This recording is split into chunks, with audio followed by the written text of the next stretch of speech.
인생 후반엔 모든 게 내 책임입니다. 제나라 경공이 공자에게 정치에 관하여 묻자 공자께서 대답하셨다.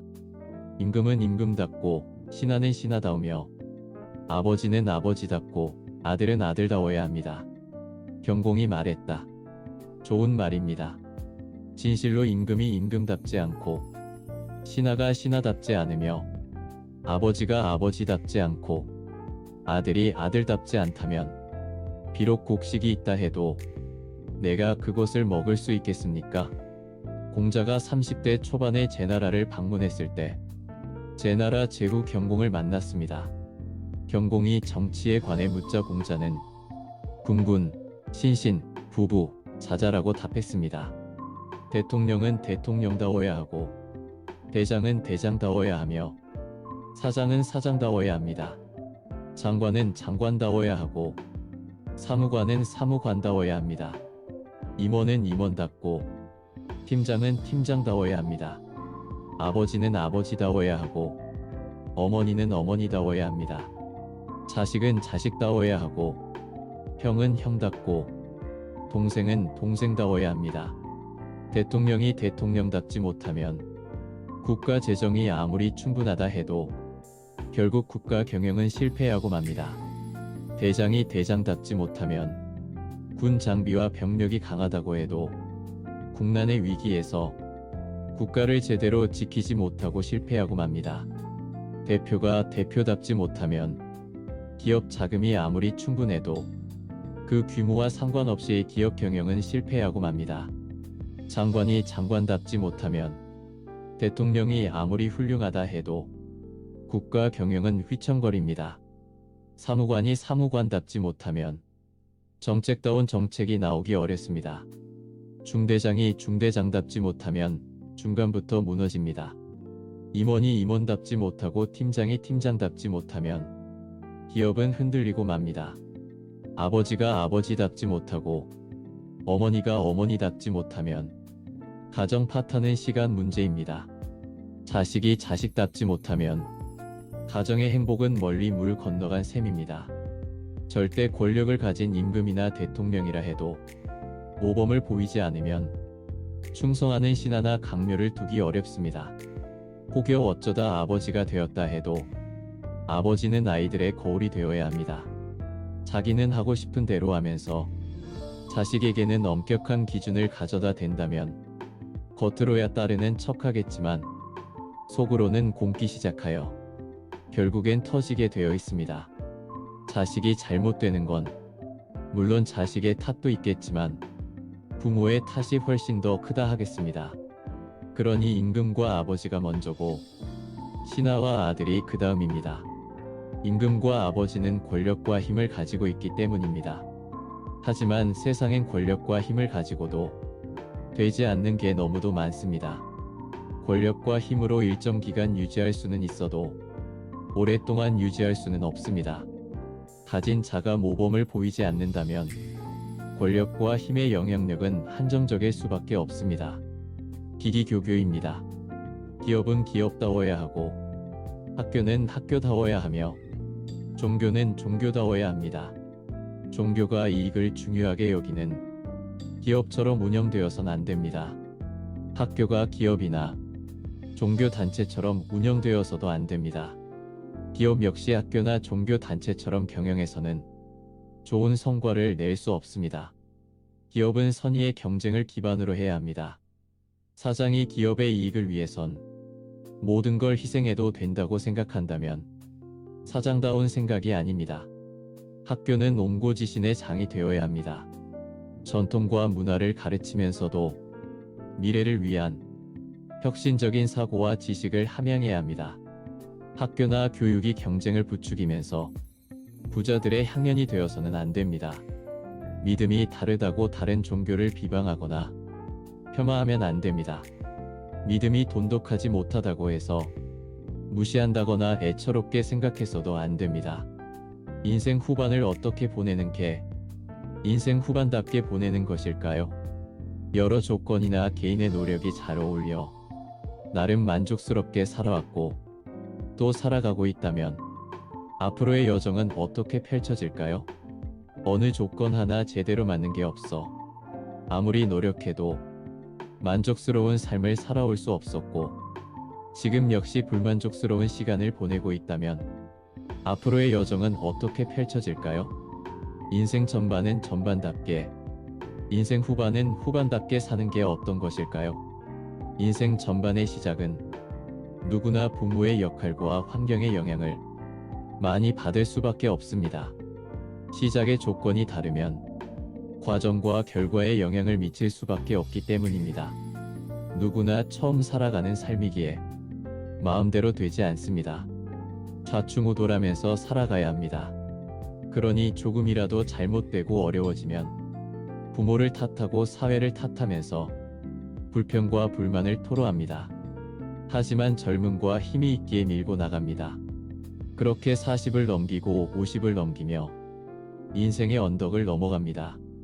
인생 전반은 잘되면 내 노력 덕분이고, 못되면 조상과 환경을 탓할 수도 있지만 인생 후반은 다릅니다. 잘해도 내 탓, 못해도 내 탓입니다. 이제는 인생 전반이라는 예행 연습을 지나 온전히 내 의지와 목표와 도전으로 만들어지는 삶이기 때문입니다. 처음이라서, 어려서라는 핑계가 이유일 수 없습니다. 그러니 지금까지의 삶이 마음에 들었다면 계속 이어가면 됩니다.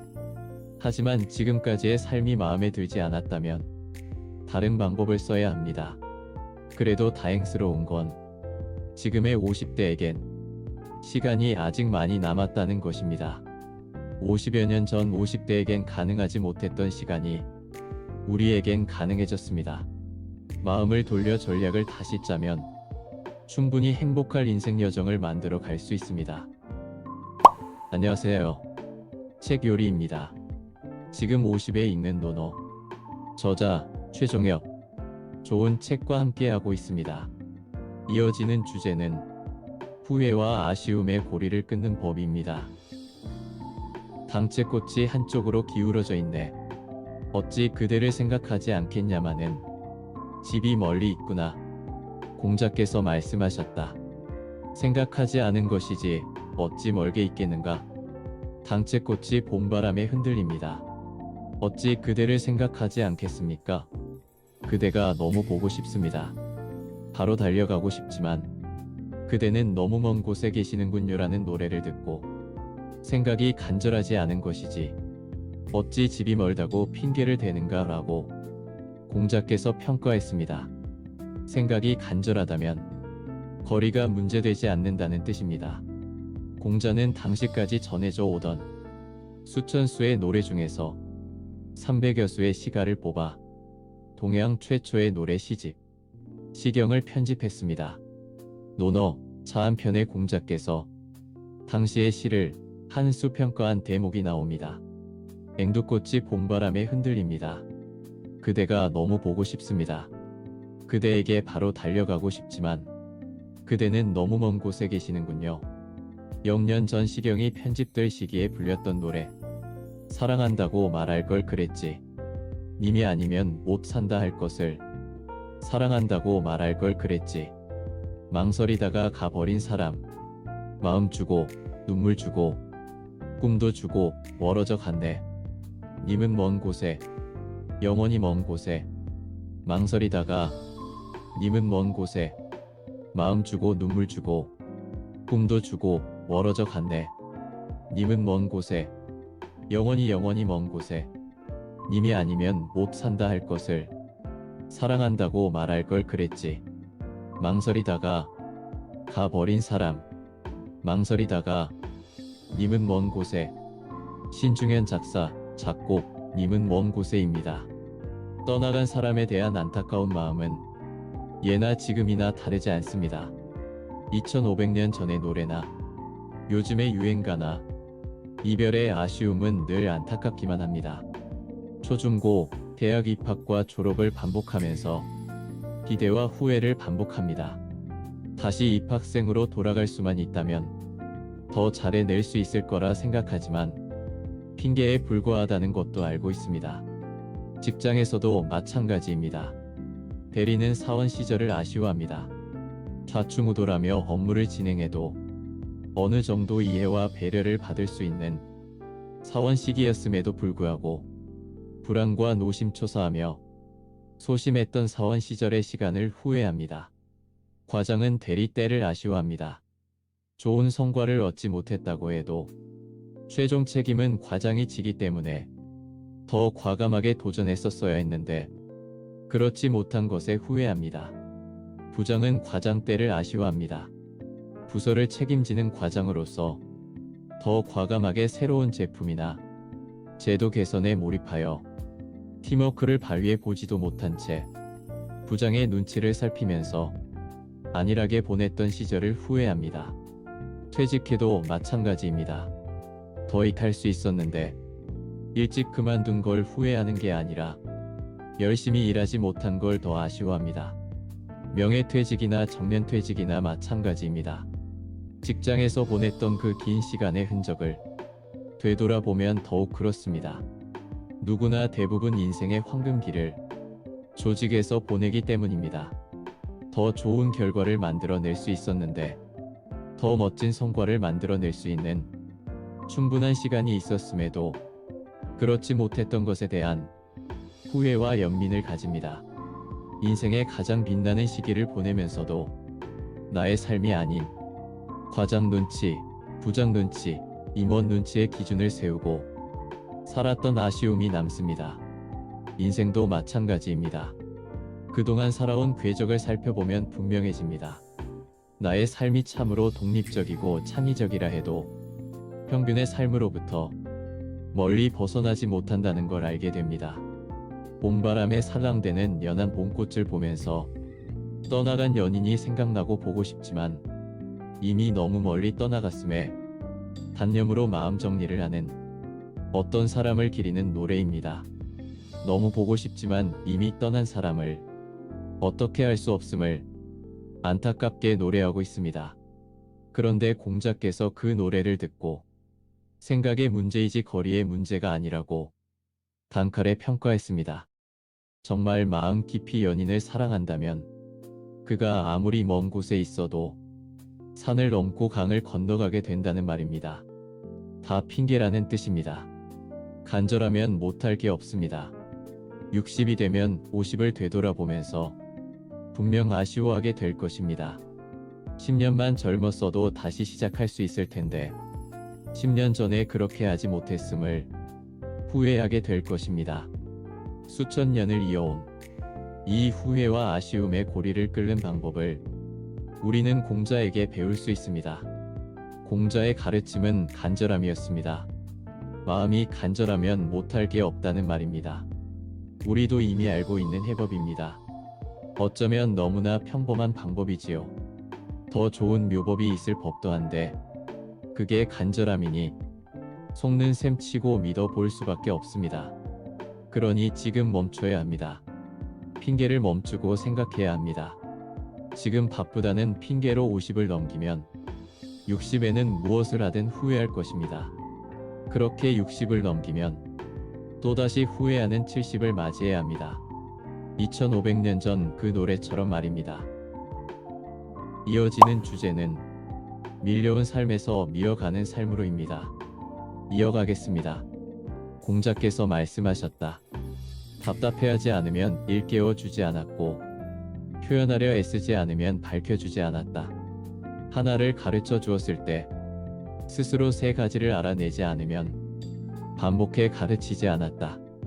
재능이나 사상 등을 열어주고 피게 해 일깨워 주는 걸 개발이라고 합니다. 이 단어는 공자의 독특한 교육 방법으로부터 시작되었습니다. 공자는 학생 스스로가 궁금한 걸 밝혀내지 못해 괴로워하는 모습을 보이지 않으면 아직 때가 아니라 생각하여 일깨워 주지 않았습니다. 전전긍긍하지도 않는 학생에게 미리 가르쳐 봐야 조장만 될 뿐 크게 득될 게 없기 때문입니다. 또한 학생 스스로가 잘 표현하고 싶어 더듬거리는 상태가 되지 않으면 밝혀주지 않았습니다. 논어는 제자의 질문으로 시작하여 공자의 대답으로 마무리됩니다. 질문하지 않으면 답을 들을 수 없습니다. 제자들은 질문하면서 이미 반을 배우고 대답을 들으면서 나머지 반을 익혀 학습이 완벽하게 됩니다. 그러니 하나를 가르쳐 주고 나머지 세 개는 스스로 알아서 찾는 자세가 보이지 않으면 공자는 제자를 다시 가르치지 않았던 것입니다. 밀려온 삶에서 주도적인 교육이 아닌 주입식 교육을 받고 자란 세대는 50은 되어야 주체적인 삶이 가능해지는 것 같습니다. 30, 40에도 능히 주체적인 삶을 살았다고 생각할 수 있지만 주체적인 삶은 지천명 정도의 나이는 되어야 바라볼 수 있습니다. 되돌아보면 지난 20여 년이 정말 눈 깜짝할 사이에 지났습니다. 미래 20년에 비하면 지난 과거 20년은 순간입니다. 졸업과 취업, 결혼과 출산, 몇 번의 이사와 한두 번의 이직 혹은 전직, 양가 부모님들이 한두 분씩 돌아가시고 명예퇴직이나 조기퇴직은 점점 현실이 되고 자신감이 조금씩 빠져나가는 시기가 되면 무엇이 주체적인 삶인지를 생각하게 됩니다. 열심히 살아왔던 지금까지의 삶이 왜 이렇게도 헝클어졌는지 답답할 때가 많습니다. 단 한순간도 대충대충 살지 않았는데 50에 되돌아본 과거에 그 어떤 일관성도 찾아볼 수가 없습니다. 타인에게는 개인의 목표와 자신을 정조준하는 일관성에 대해 많은 조언을 했지만 정작 자신에겐 일관성을 찾아보기 어렵습니다. 일관성이 없다는 건 주인의 삶이 아닌 손님의 삶이었을 가능성이 크다는 얘기입니다. 저는 고등학교를 졸업하고 대학 진학을 선택할 때도 학교와 전공을 선택할 때도 주도적이지 못했습니다. 선택은 내가 했으나 시작과 끝은 부모님과 형제들, 선생님과 성적이었습니다. 내가 전공을 선택하고 내가 입학시험을 봤지만 전공의 의미도 몰랐고 합격할 정도의 성적도 아니었습니다. 전기를 놓치고 후기 대학에 입학했으나 대학과 전공이 내 것이 되기까지 너무나 긴 시간이 필요했습니다. 아니, 대학을 졸업할 때까지도 전공과 서먹서먹하기만 했습니다. 4년을 공부했지만 겉돌기는 마찬가지였습니다. 그러니 회사 업무가 재밌을 리가 없었습니다. 매일매일 해야 하는 일인데도 늘 무거운 부담을 느끼면서 업무를 처리한다는 건 결코 자연스러운 일이 아닙니다. 3년, 5년을 반복하면서도 손에 익지 않는다는 게 늘 스트레스였습니다. 나중에 생각해보니 정말 바보 같은 처신이었습니다. 일주일 혹은 한 달이 걸리더라도 마음 먹고 달려들어 몰입했다면 업무에 어느 정도는 자신감을 가질 수도 있었을 것입니다. 당시에는 그게 어려웠습니다. 힘들더라도 한번 고생해서 기술이건 방법이건 터득해 놓으면 마음고생 없이 직장 생활을 할 수 있었지만 그렇게 하지 못했던 가장 큰 이유는 전공도 업무도 마음에 들지 않아서였습니다. 그렇다고 어렵게 들어간 회사를 내 발로 용기 있게 나오지도 못했습니다. 나 혼자만의 문제가 아닌 부모님의 문제였고 형제들의 문제였으며 아내와 아이들의 문제, 그리고 나를 보고 있을 것 같은 사람들의 문제였기에 이길 용기가 없었습니다. 내가 아닌 아들의 삶으로, 내가 아닌 부모의 삶으로, 내가 아닌 남편 혹은 아내의 삶으로, 내가 아닌 사원, 대리, 과장, 부장의 삶으로 살아온 삶이기 때문에 내가 주인이 되는 주체적인 삶을 살 수 없었다고 핑계대고 있지만 이 고리를 자르고 싶은 욕구는 늘 있었습니다. 그러다 50이 넘어 인생의 하프타임을 맞이하고 말았습니다. 밀려온 삶이 아닌 밀어가는 삶이 주도적인 삶입니다. 떠밀려 도착하는 곳보다는 가고 싶은 곳에 도착하는 게 주도적인 삶입니다. 가는 길에 얻어 타고 가는 드라이브보다 내가 가고 싶은 곳을 직접 운전하여 가는 드라이브가 더 즐겁습니다. 50은 주도적인 인생으로 터닝하기에 좋은 때입니다. 50은 타인의 삶에서 내 삶으로의 노선 변경이 가능한 때입니다. 열심히 살았지만 답답함이 있었다면 내가 원하는 삶이 아닙니다. 끌려가든 끌어가든 인생의 종착역에 서면 각기 다른 평가가 기다리겠지만 밀려가고 끌려가는 삶보다는 내가 끌고 가는 삶이 더 매력적인 삶이라는 것은 틀림이 없습니다. 그 매력적인 인생의 시작을 알리는 메시지가 바로 스스로 답답해하고 스스로 애쓰지 않으면 그 어떤 개발도 어렵다는 공자의 가르침입니다. 방법이 없어서가 아니라 뜻을 세우지 않아서였습니다. 주입식 교육과 조직에 순응하는 체득된 습성으로 내 뜻을 세울 필요가 없어서였습니다. 학교도 군대도 회사도 그저 시키는 것만 잘 해내면 되는 시간의 축적 때문이었습니다. 주체적인 삶의 방법이 없어서가 아니라 목표를 두지 않아서였습니다. 간절한 목표가 있어야 답답함이 생깁니다. 간절한 꿈이 있어야 달성할 방법을 찾습니다. 분명한 비전이 있어야 스스로 애쓰게 됩니다. 그래야 비로소 자기계발이 가능해집니다. 50은 자기계발하기에 적당한 나이입니다. 진정한 의미의 자기계발을 시작하기에 최고의 시기입니다. 이제는 누구의 눈치를 볼 일도 볼 필요도 없습니다. 이제는 자기 자신만을 생각해도 욕먹지 않을 나이입니다. 지금까지 나 아닌 당신을 위해 살았다면 이제부터는 당신 아닌 나를 위한 삶이어야 합니다. 20대에 느낄 수 없는 여유가 있어 유리합니다. 30대에 느낄 수 없는 해방감이 있어 유리합니다. 40대에 느낄 수 없는 자유가 있어 유리합니다. 이제는 당신이 좋아하는 게 아닌 내가 좋아하는 걸 선택해야 합니다. 이제는 당신이 원하는 게 아닌 내가 원하는 걸 선택해야 합니다. 내가 좋아하고 내가 원하는 걸 선택할 때 비로소 간절함이 생기고 간절함이 있어야 진정한 자기계발이 가능해집니다. 자기계발이 되면 자기 주체적인 삶이 가능해집니다. 이어지는 주제는 알고 좋아하고 즐기기까지입니다. 이어지겠습니다. 공자께서 말씀하셨다. 아는 자는 좋아하는 자만 못하고 좋아하는 자는 즐기는 자만 못하다. 하늘의 무지개를 바라보면 내 마음은 설레나니 나 어려서 그러하였고 어른이 된 지금도 그러하거늘 나 늙어서도 그러하리다. 아니면 차라리 죽음을 택하리라. 어린이는 어른의 아버지. 바라노니 내 생애의 하루하루를 자연에 대한 경외심으로 살아가게 하소서. 윌리엄 워즈워스. 무지개였습니다. 인생에서 목표로 삼아야 할 것이 두 가지가 있다. 우선 당신이 원하는 것을 얻는 것이다. 그리고 그것을 즐기는 것이다. 가장 현명한 사람들만이 두 번째 그것을 성취한다. 인생사전의 내용이었습니다. 어떤 사람은 원하는 게 너무 많습니다. 어떤 사람은 무엇을 원하는지 모릅니다. 어떤 사람은 그런 여유 있는 소리는 하지 말라고 합니다. 하루 앞도 내다볼 수 없는데 좋아하는 걸 찾는 게 배부른 소리라는 말이지요. 모두 맞습니다. 그래서 산다는 게 다 그런 거지. 누구나 빈손으로 와 소설 같은 한 편의 얘기들을 세상에 뿌리며 살지. 자신에게 실망하지 마.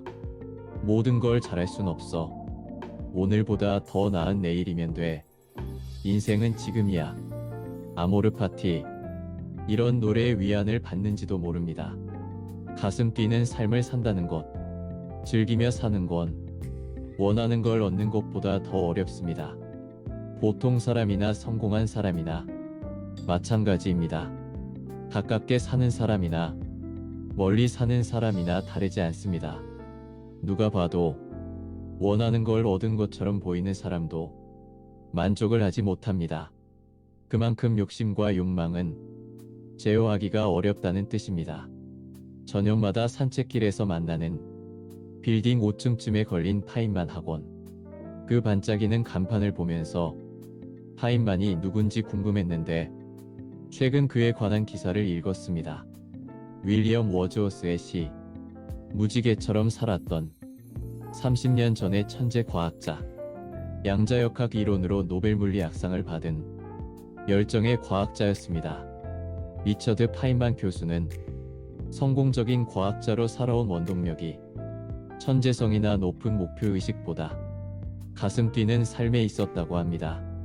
그는 제자에게 이런 말을 자주 했다고 합니다. 나는 자네한테 가르친 게 없네. 혹시 자네가 얻은 것이 있다면 그건 스스로 깨우친 것일 뿐이지. 중요한 것은 자신 스스로 발견해야 한다는 것이네. 중요한 것이 하나 더 있다면 그것은 자네가 지금 하는 일이 가슴을 뛰게 하는가이네. 잊지 말게, 일은 재밌어야 하네. 가슴 뛰는 삶. 듣기만 해도 가슴을 들뜨게 하는 말입니다. 그 누군들 원치 않을 사람은 없겠지만 아무나 할 수 있는 게 아니기 때문입니다. 혹시 취미가 직업이라면 모르겠습니다만 처음부터 가슴 뛰는 삶을 살아가는 사람은 거의 없습니다. 그래서 공자께서도 3단계로 나눴습니다. 먼저 자신이 하는 일이 어떤 일인지를 잘 알아야 한다고 합니다. 어쩌면 이 1단계에서 가슴 뛰는 삶의 비결을 찾을 수도 있기 때문입니다. 특별한 이유도 없이 처음부터 좋아해서 전문가가 되는 경우도 있지만 하다 보니 전문성이 생기면서 일을 좋아하게 되는 경우도 적지 않습니다. 태생적으로 좋아하는 일로 직업을 삼을 수 있다면 이보다 더 좋은 일이 없겠지만 확률이 높지 않습니다. 모두 그렇게 되길 바라지만 그렇게 되는 사람은 손가락으로 꼽기도 어려울 정도입니다.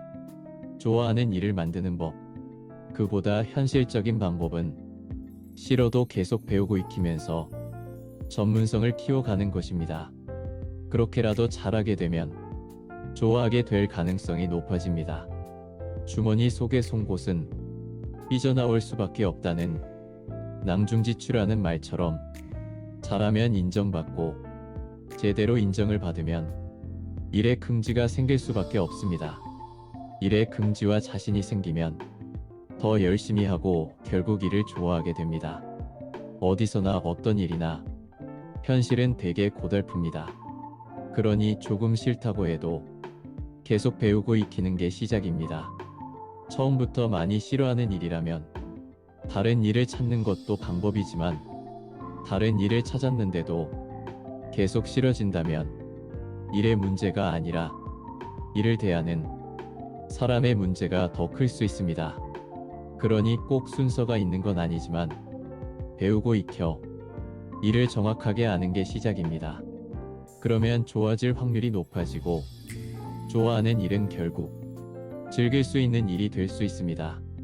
지금까지 했던 일에서 즐거움을 찾을 수 있었다면 행복한 삶을 살았다는 증거입니다. 비록 즐기는 정도는 아닐지라도 좋아하는 일로 만들었다면 살아왔다는 증거입니다.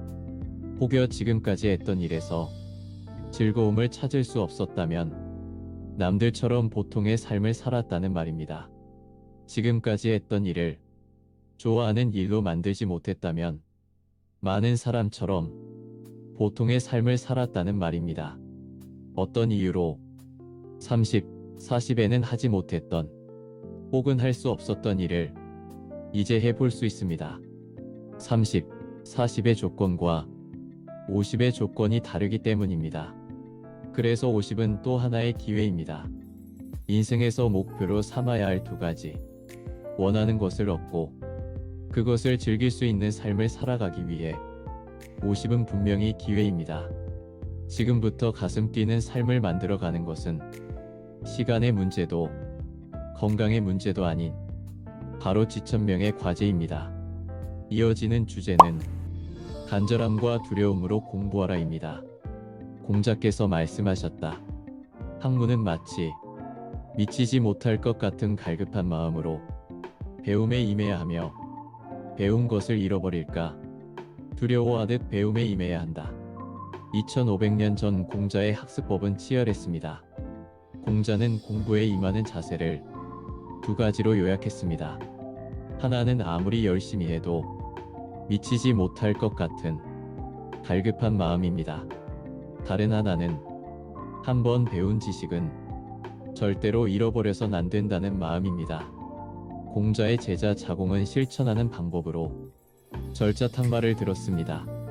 목반지를 만들 때 톱으로 돌을 자르고 자른 돌을 줄로 갈고 반지 모형을 만들고자 정으로 쪼고 모래 종이로 윤이 나게 문지르면서 갈고 닦으라는 절차탕마의 방식으로 공부를 해야 한다고 했습니다.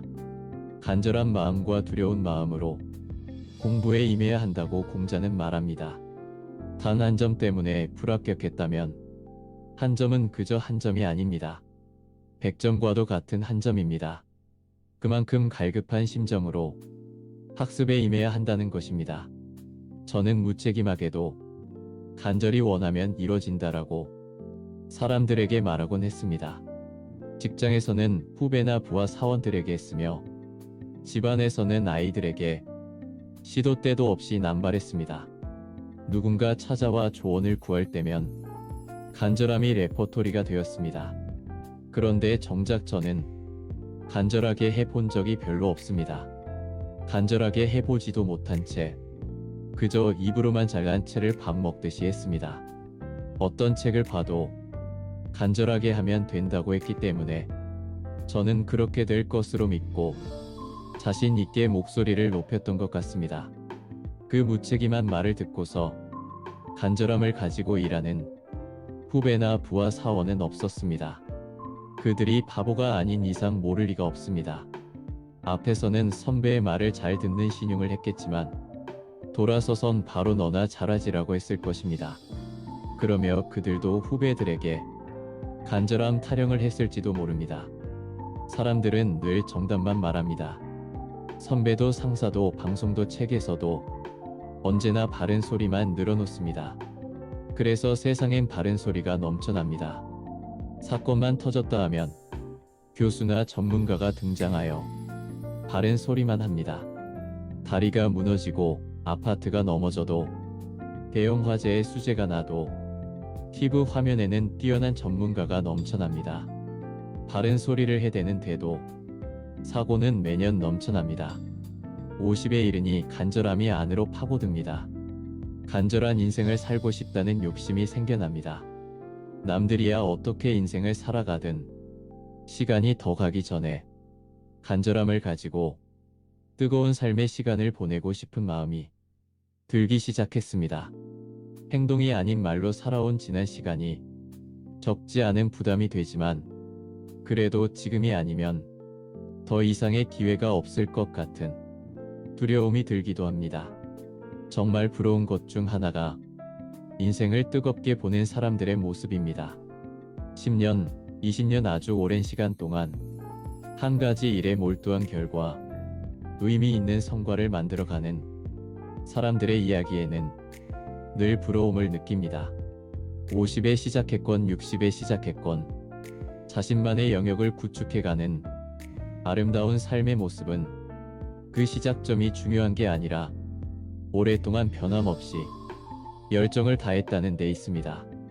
30, 40에 그 일을 시작할 수 있으면 너무 행복하겠지만 불행히도 우리 주변에 그런 행운을 잡는 사람들이 많지 않습니다.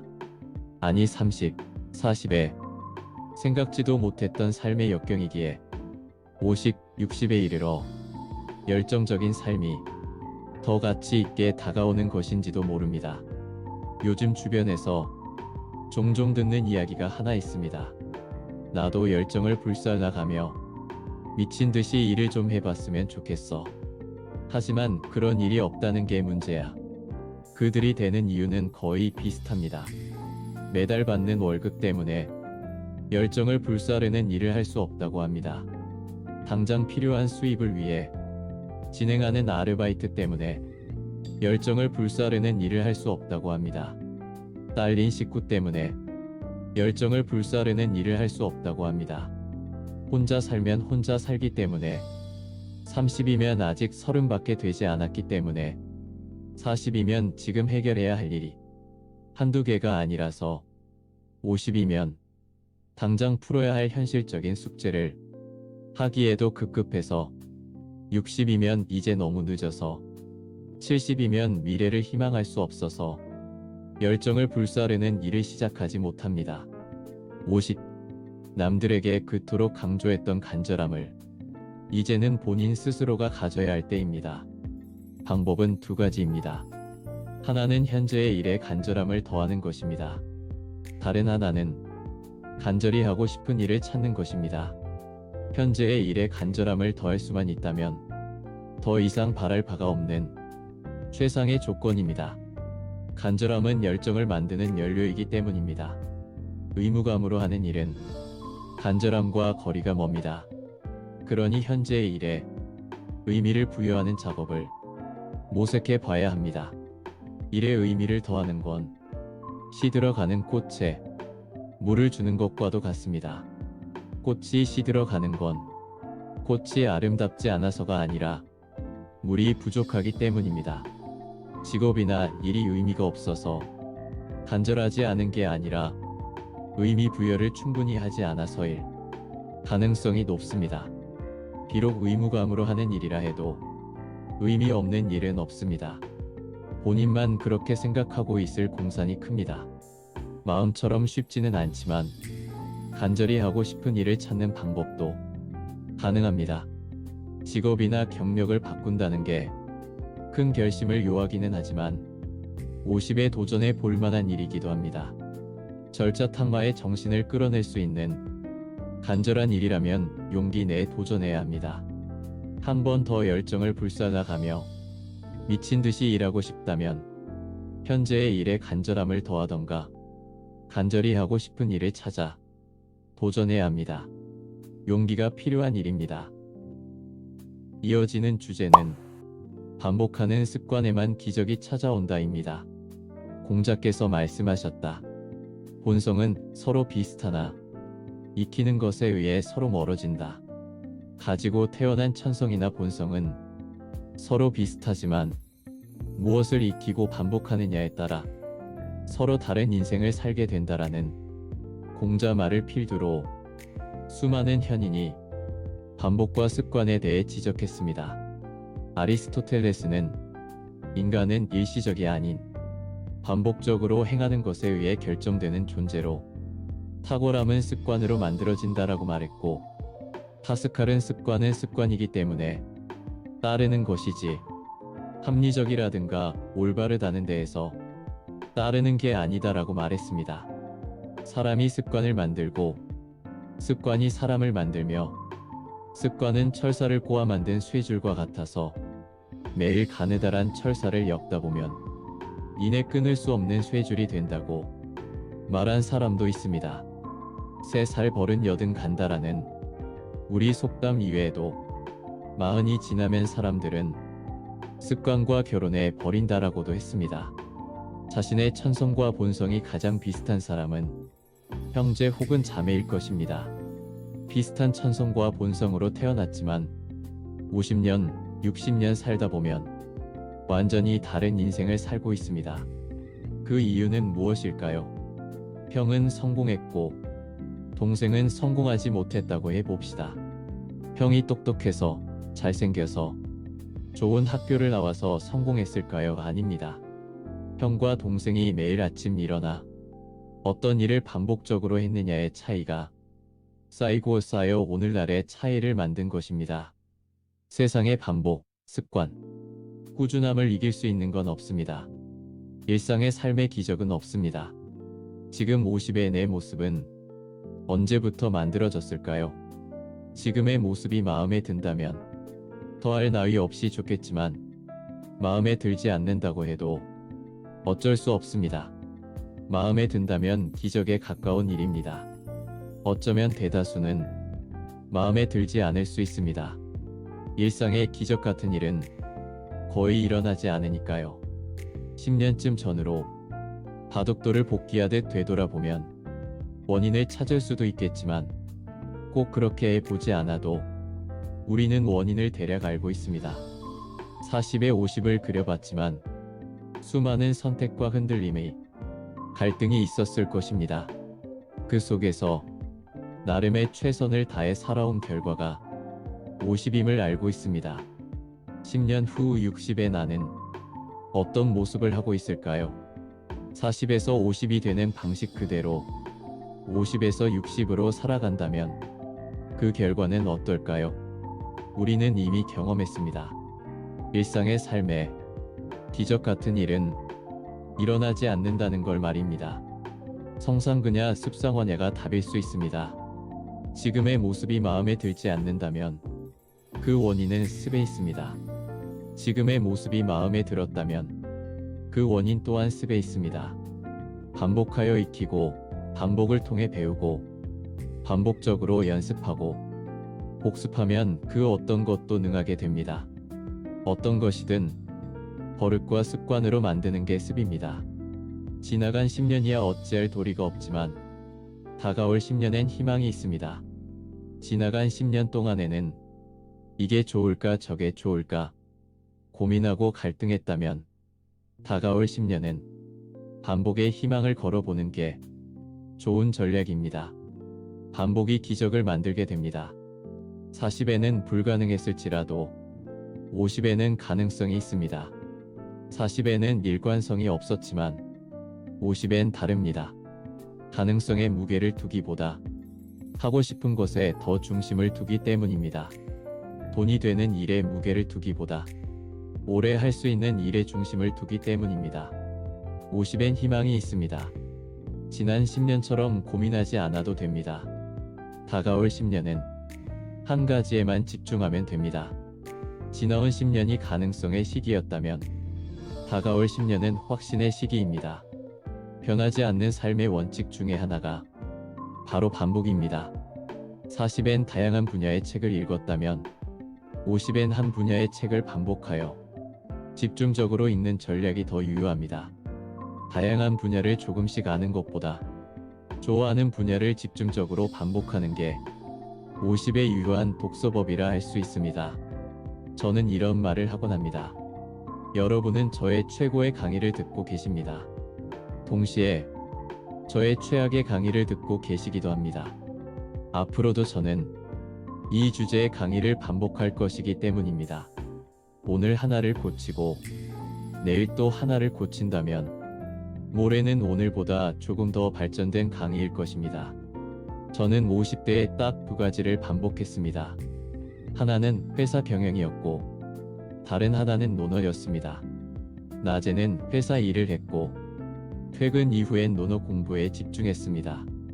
천자문을 외우고 논어를 외우면서 틈틈이 글을 썼습니다. 3년 만에 첫 책을 출간했습니다. 출간 후에는 논어 강의를 시작했습니다. 강의하는 시간보다 강의 자료 만드는데 10배의 시간이 들었습니다. 몇 권의 책을 더 출간하고 인문학 강사가 되었습니다. 지천명 10년의 시간이 저를 바꿔 놓았습니다. 부동산 유튜버로 유명한 이상 대표에게 사회자가 경제적 자유를 꿈꾸는 세대에게 한 말씀 부탁드립니다라고 질문했습니다.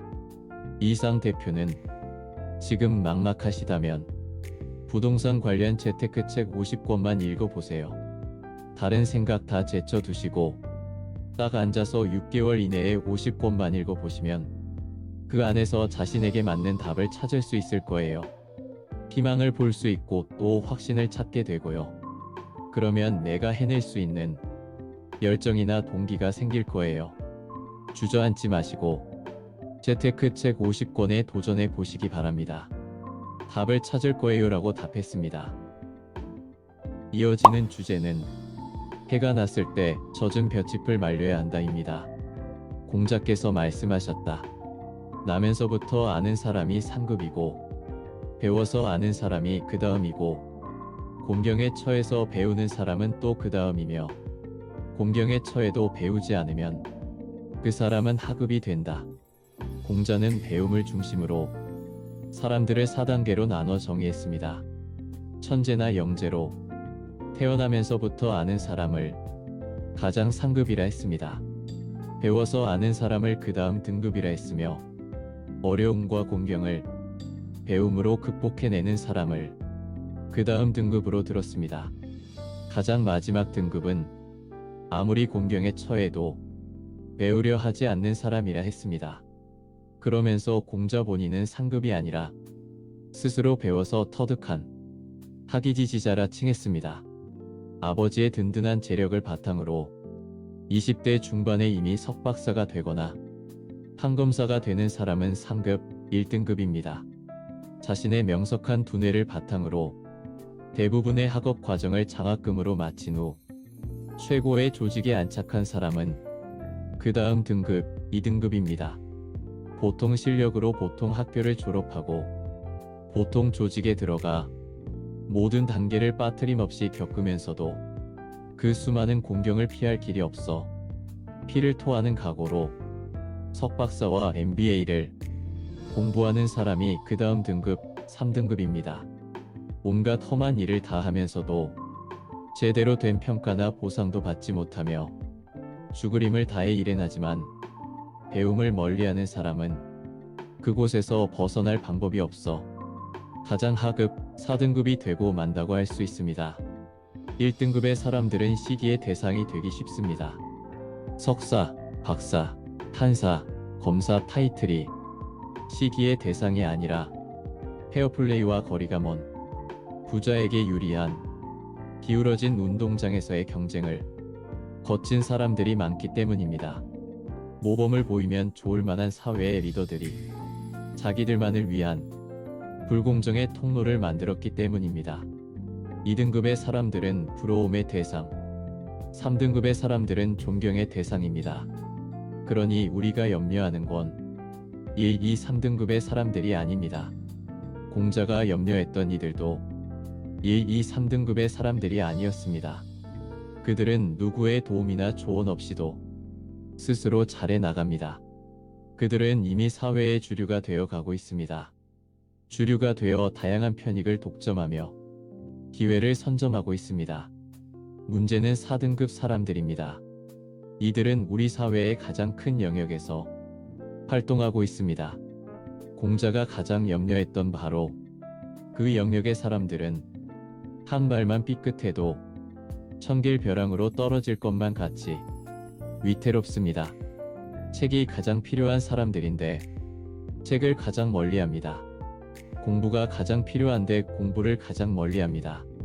가장 공경에 처해 있으면서도 도리어 1, 2, 3등급의 사람들을 걱정해 주는 사람들이 적지 않습니다. 되돌아보면 저도 회사 재직 시절에는 제대로 끝까지 읽어낸 책 한 권이 없었습니다. 늘 바쁜 건 아니었지만 머리와 몸은 늘 바쁜 상황에서 벗어나질 못했습니다. 손에 책을 잡을 만한 여유가 생기질 않았습니다. 원래 직장인은 그렇게 사는 것으로 알았습니다. 승진해서 떨어져도 누구나 한두 번은 그럴 수 있다고 생각했습니다. 해외 연수에 좋은 기회가 있었음에도 어학 성적이 저조해 놓치고 말았지만 그러려니 했습니다. 그러면서도 남들보다 안정적인 회사에 다니고 있다는 위안을 가지고 있었습니다. 위기가 올 때마다 역량을 키울 기회도 함께 왔지만 매번 기회인 줄 몰랐습니다. 수많은 기회가 있었음에도 모두 날려버리고 말았습니다. 바쁘니까, 좋은 직장에 잘 다니고 있으니까, 졸업장으로 이미 역량을 인정을 받았으니까, 쉬기도 하고 아이들과 놀기도 해야 하니까, 특별히 공부할 것도 없으니까, 남들도 다 그렇게 직장 생활을 하니까 편하게 살아도 시간 되면 승진할 테고 매달 월급은 들어올 테니까 책을 멀리할 이유는 차고 넘쳤습니다. 되돌아보면 등급 상승의 첫 번째 기회를 바람에 날려버렸습니다. 승진해서 떨어진 게 기회였고 낮은 어학 점수가 기회였고 남들 다 그렇게 직장 생활을 하니까 기회였고 편하게 출근만 해도 승진할 수 있어서 기회였고 편하게 지내도 매달 월급이 들어와서 기회였는데 말입니다. 최상의 조건에서 공부만 조금 더 해놓았다면 1년에 책 10권만이라도 제대로 읽었다면 상황은 많이 달라졌을 것입니다. 모든 것에는 때가 있다.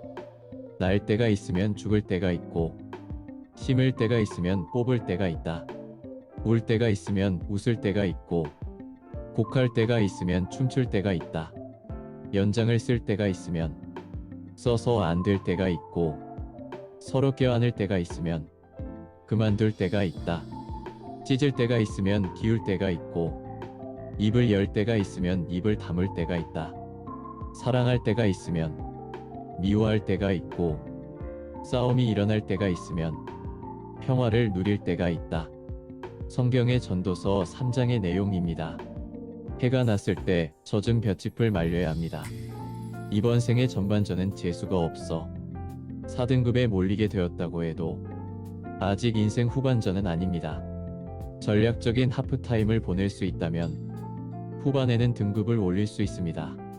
그러니 지금이 바로 그때입니다. 저는 그 시기를 회사 퇴직 후에 보냈습니다. 40대 중반, 퇴직 후 맞이한 환경은 회사의 따뜻한 울타리가 아니었습니다. 그래도 한편 다행스러웠던 건 막 끊기 시작한 냄비에서 뛰쳐나온 개구리의 모습이었다는 것입니다.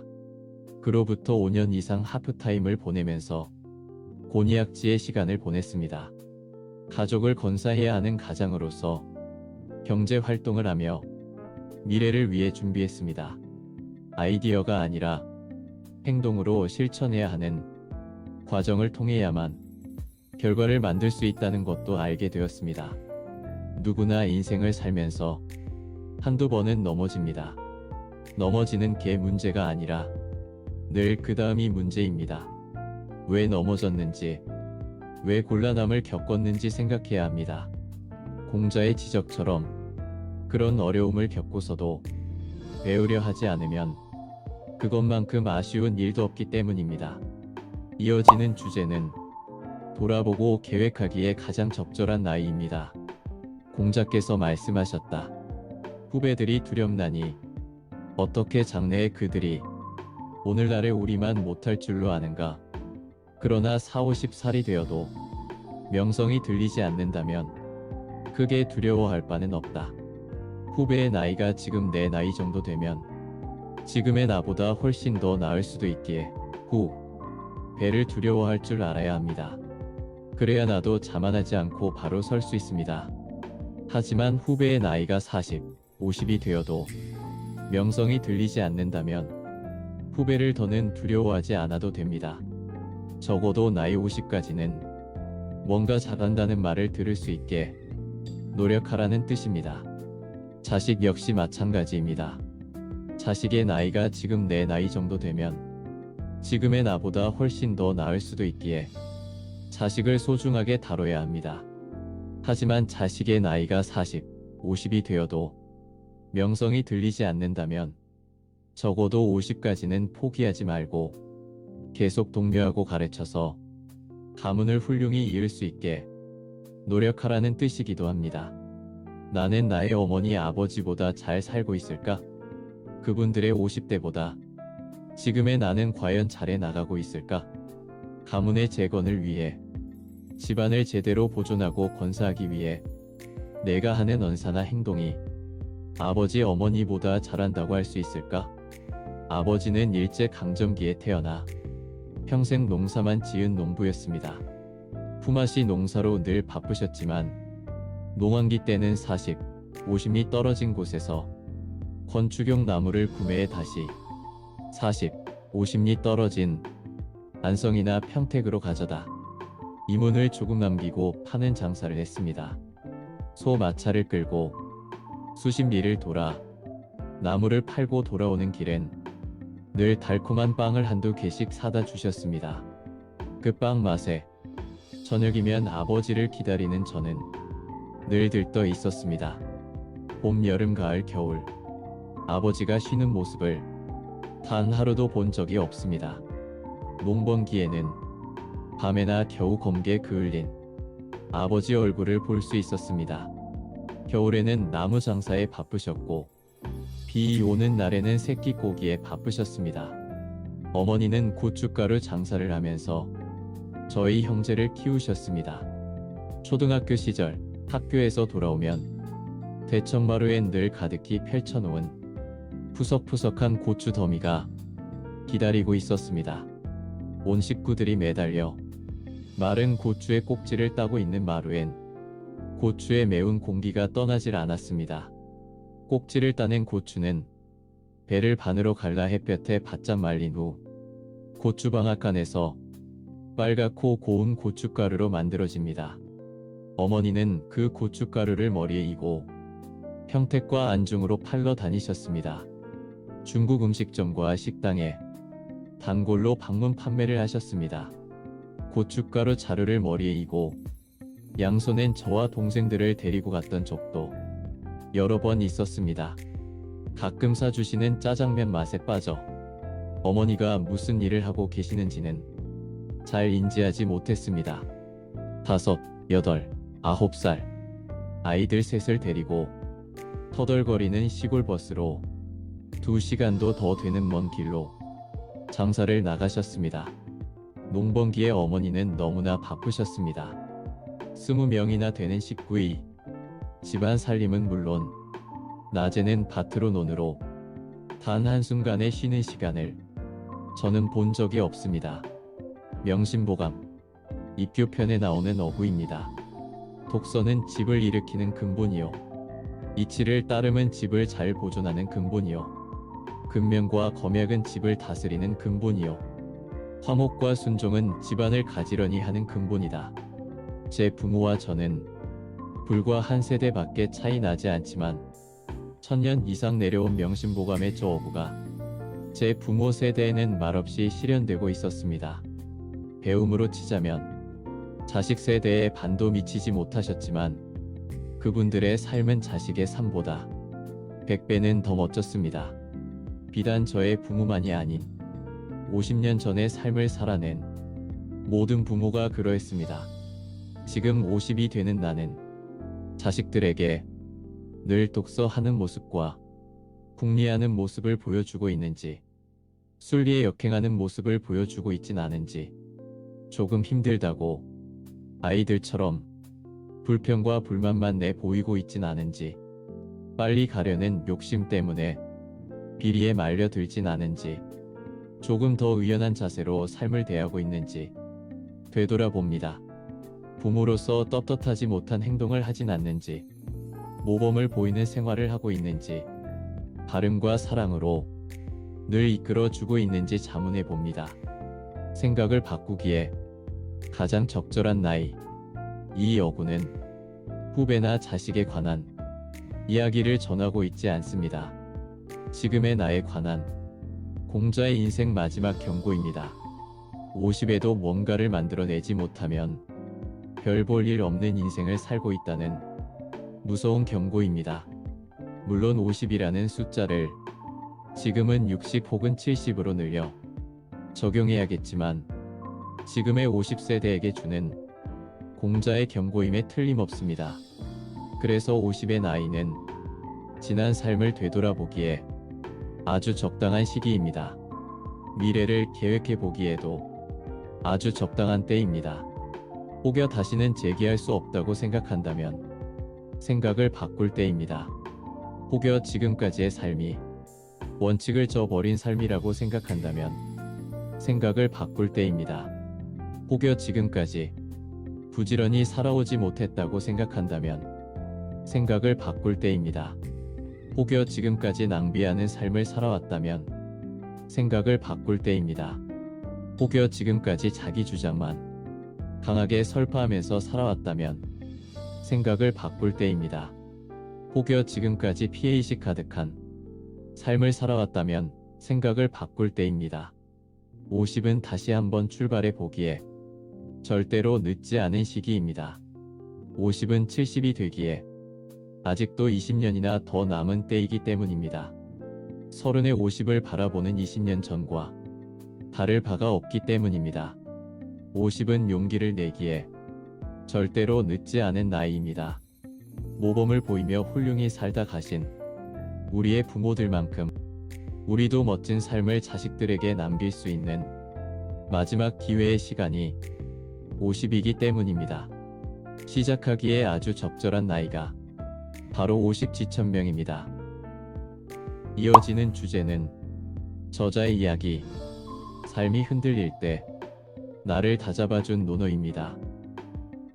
잘 다니던 대기업을 왜 중간에 나왔을까? 궁금할 수도 있겠지만 저는 20년 직장 생활을 하고 40대 중반에 자의 반 타의 반으로 회사를 나왔습니다. 마침 회사에서 구조조정을 진행했고 고민이 없었던 건 아니지만 사표를 제출했습니다. 퇴직금과 약간의 위로금을 받았을 뿐 어떤 구체적인 준비도 없이 바로 명예퇴직을 했습니다. 사람들에게 둘러댔던 퇴직 이유는 그럴듯했습니다. 이제 더는 내가 아닌 남의 인생을 위해 시간을 쓰고 싶지 않다고, 이제 더는 회사 대표의 꿈을 위해 시간을 쓰고 싶지 않다고, 이제 더는 타인의 목표 달성을 위해 들러리 서고 싶지 않다고, 이제 더는 선택당하지 않고 내가 나의 꿈과 미래를 선택하며 살고 싶다고 말입니다. 하지만 퇴직 후 불과 몇 달 지나지 않아 우아하고 품위 있는 나의 삶이 중요한 게 아니라 매달 들어와야 하는 월급이 더 필요하다는 걸 실감했습니다. 사라진 월급 봉투의 힘과 매달 어김없이 들어가는 생활비를 보면서 긴장하기 시작했습니다. 퇴직 전보다 2배 이상의 돈이 매달 통장에서 빠져나가는 걸 목도했을 때 제 인생이 예상에 없던 궁한 상태로 향하고 있다는 걸 깨달았습니다. 목표를 정했습니다. 처음으로 조직의 목표가 아닌 개인의 목표를 세웠습니다. 하나는 인생 후반은 강의하면서 살자였고, 다른 하나는 급여가 적더라도 시간 여유가 있는 경제 활동을 하자였습니다. 시간을 돈으로 바꾸는 직장인의 삶에서 그 돈만큼 시간을 만들어 더 가치 있는 것에 쓰기로 했습니다. 강의를 준비하는 일에 시간과 노력을 더 쓰고자 결심했습니다. 목표가 생기자 프리랜서 헤드헌터로 일을 시작하는 게 그리 어렵지 않았습니다. 실적 베이스로 수당을 받는 구조였기 때문에 헤드헌터 회사로서도 부담이 없고 저는 시간을 자유롭게 쓸 수 있었기 때문에 나쁘지 않았습니다. 엔지니어 출신의 인사 채용 경력은 전문 헤드헌터가 되기에는 나쁘지 않은 조건이었습니다. 고정급이 없는 수당제가 마음에 걸리긴 했지만 열심히 하면 해결 가능한 부분이라 생각하고 바로 출근했습니다. 이후 몇 가지 변화가 일어났습니다. 지난 20여 년 그렇게 지겨웠던 출근이 더 이상 지겹지 않았습니다. 출근 거리가 훨씬 멀어졌지만 힘들지 않았습니다. 프리랜서 형태의 근무 조건으로 출퇴근 시간이 어느 정도 자유로웠습니다. 지각의 악몽에서 벗어난다는 게 마음에 얼마나 큰 위로를 주는지 그때 깨달았습니다. 곧이어 몇 가지 변화를 시도했습니다. 시간 관리와 시간 경영이었습니다.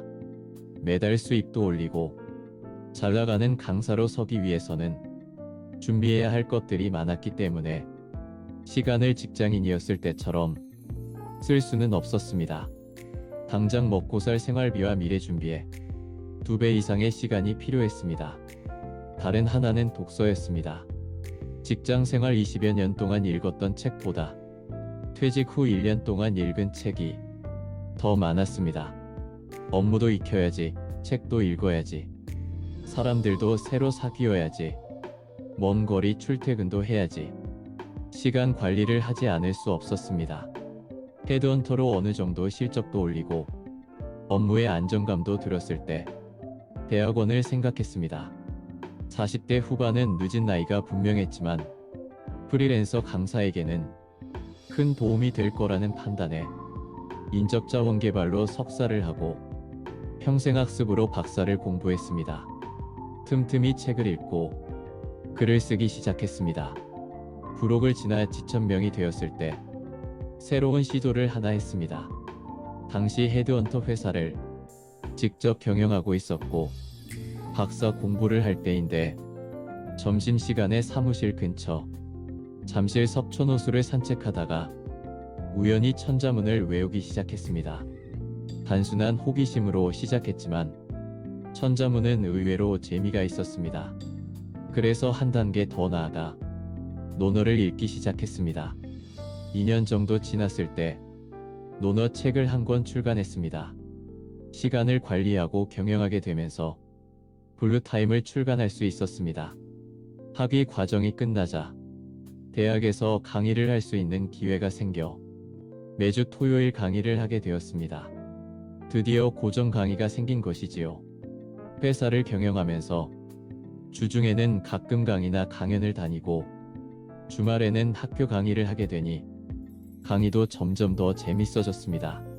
50대 중반에는 한국강사협회에서 주관하는 전국 강사 경진대회에 참가해 금상을 받기도 했습니다. 논어를 주제로 한 책을 몇 권 더 쓰게 되었습니다. 대학 강의와 함께 기업과 공공기관에서 인문학 강의를 주로 하게 되었습니다. 지천명이 끝나고 이순에 들어섰을 때 저는 헤드헌터 회사를 정리하고 온전히 강의만 하는 강사로 바뀌어 있었습니다. 40대 중반에 회사를 그만두고 15권의 책을 출간했습니다. 1년에 100번 이상 인문학 강의를 하는 강사가 되었습니다. 15년 전 명예퇴직 후 궁지에 몰렸을 때 직장인으로 돌아가지 않았던 것에 감사하고 있습니다. 지천명의 시기에 천명을 찾은 것 같아 감사하고 있습니다. 인생의 하프타임 50에 서서 천명과 지천명, 변화의 의미를 생각해 봤습니다. 다시 한번 인생의 소중한 꿈을 생각하며 인생 후반의 목표를 점검해 봤습니다.